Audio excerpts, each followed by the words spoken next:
the worship of science. Very dangerous. Well, you're right. You mentioned science on the top level. I've actually heard people say that. I don't believe in mysticism, or I don't believe in religion or God. I believe in science. Mm-hmm. What is wrong with or dangerous with worshiping or science being everything? What's the problem with that? That's a fantastic question. I'll give you the best answer I can. I'm going to ask you a question. What is it that makes science objective? No, there's no morality, amoral. No. What is it that makes it objective? Yes, I understand observation, that. Yes. But you have to have something that you can weigh or measure, or it doesn't exist. Right. Okay? Good.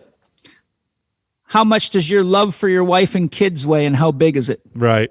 Impossible. How much of your life is subjective relative to objective? Yeah. Again, impossible. How do you weigh and measure your relationship with your friends or your kinship with Paul Chek? Okay? So here's what I say to them. And I've had hardened scientists in my lectures and classes go at me and say, oh, this is a bunch of bullshit you're talking. Chakras aren't real, blah, blah, blah. And I say, well, all you're doing is showing me that you actually don't have a very good grasp on science, because there's very, very elite scientists that have proven that these things exist. You just don't read their research because it goes outside your own dogma. So now you're practicing a religion and you're excluding every viewpoint other than your own. And so I say to them, can you weigh and measure love?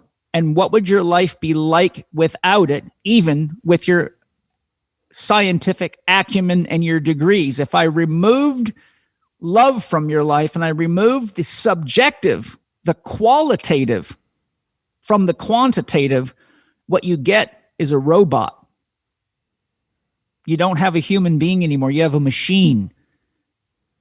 And Steiner warned, man will continue to invent technologies outside of himself until he realizes they are all inferior copies of more advanced technologies within himself, or he destroys the world. The question is, which will come first? Spirituality is the quest to use the technology inherently woven into us. And when you look at the brain alone, there's as many neural connections in one human's brain as there are stars in the known universe. Each neuron in your brain can have as many as 30,000 synaptic connections, and you got some 3+ billion of them. When you do the math on that, there's more neural connections in your brain than there are stars in the universe.